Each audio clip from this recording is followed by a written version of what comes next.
இப்ப சாராவும் கார்த்திக் கூட கொஞ்ச நாள் இருந்து பாக்கலாம்னு சொல்லிட்டு வீட்டுக்கு கிளம்பி போயிருப்பா. இப்ப நேரா வீட்டுக்குள்ள வந்துட்டு ஏதோ தேடிக்கிட்டே இருப்பா. உனக்கு என்னதான் வேணும்னு சொல்லி என்ன தேடுற? அவளும் தேடி பார்த்துட்டு ஒரு சரக்கு பாட்டிலுமே கையில எடுத்து எப்பயாச்சும் தானே குடிப்பேன்னு சொன்னேன், என்ன ஒரு பெரிய பாட்டில் ஸ்டாக்ல வச்சிருக்கேன்னு கேப்பா. சரி இதுக்கப்புறம் அடுத்த வாட்டி ஒரு வைனுமே வாங்கி வைன்னு சொல்லிட்டு இப்ப அவளும் ரூமுக்கு போயிடுவா. அவ ரெஸ்ட் ரூம் போயிட்டு வரதுக்குள்ள நம்ம ஹீரோவும் அந்த ரூம்ல இருக்க 2 பெட்ட ஒன்னாவும் சேர்த்து வச்சிருவான். ஹீரோவும் அவன் ஃப்ரெண்டுக்குலாம் கால் பண்ணி தயவு செஞ்சு 2 நாளைக்கு இந்த பக்கம் வந்துடாத. சாரா வந்து அவனுக்கு ரொம்பவே குஷியாவே இருக்கும். அண்ணா இருந்த பெட்ட தள்ளி தள்ளி வச்சு அரேஞ்ச் பண்ணி விட்டுருவா. ஏசி 24ல இருக்கணும். காலையில 7:30க்கு நான் ஆபீஸ் போனா நான் தான் ஃபர்ஸ்ட் பாத்ரூம் போவேன். ஹீரோவும் குக்கிங் நான் பாத்துக்கிறேன், ஆனா வெசல் வாஷிங் நீ தான் பாத்துக்கணும்னு சொல்லுவா. லாஸ்ட் கண்டிஷன், என்ன இம்ப்ரெஸ் பண்றதுக்காக நீ ஏதோ பண்ண கூடாது.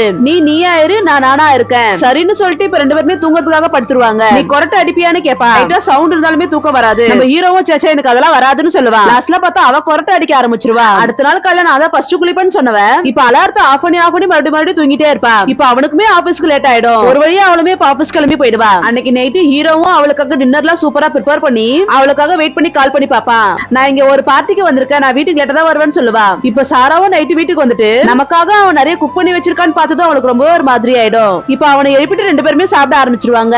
அவன் சமைச்சது ரொம்பவே பிடிச்சிருக்கும். நைட்டு கரண்ட்டுமே போயிடும். அதனால 2 பேரும் பேசிக்கிட்டு இருப்பாங்க. சாராவும் அவங்கிட்ட இது மாதிரிலாம் ஒரு பையன் வீட்டுக்கு வந்து ஸ்டே பண்றது எனக்கு ரொம்பவே புதுசா இருக்கு, என்ன ஜட்ஜ் பண்ணிட்டியே என்ன? என்னோட அக்காவுக்கு கல்யாணம் ஆகி 6 மந்த் டிவோர்ஸ் ஆயிடுச்சு. அப்பவே நான் முடிவு பண்ணிட்டேன், என்ன பண்றதுக்கு முன்னாடி 2 பேருக்கும் செட் ஆகுதான்னு புரியணும், அதுக்காக தான் நான் இதெல்லாம் பண்ணிக்கிட்டு இருக்கேன்னு சொல்லுவா. அப்ப என்ன நம்பிதானே நீ வந்த, உனக்கு என் மேல லவ் இருக்குன்னு சொல்லி ஹீரோவும் கேட்பான். அதுக்குள்ள கரண்ட்டுமே வந்துரும். நெக்ஸ்ட் டைம் கரண்ட் ஆஃப் ஆகும்போது நான் அதுக்கு பதில் சொல்றேன்னு சொல்லிட்டு போயிடுவா. இப்ப அவளுக்குமே கொஞ்சம் கொஞ்சமா அவனை பிடிக்க ஆரம்பிச்சதுனால 2 பேர் பெட்டையும் கொஞ்சம் கிட்ட போட ஆரம்பிச்சிருவா. அதனால கார்த்தியோட ஆத்தியும் அந்த வீட்டுக்கு வந்துட்டு அவ இருக்கிறத பார்த்துட்டு வீட்லயே சொல்லி விட்டுருவாங்க. ஒரு வழியா அவளுமே கல்யாணத்துக்கு ஓகே சொல்லிடுவா.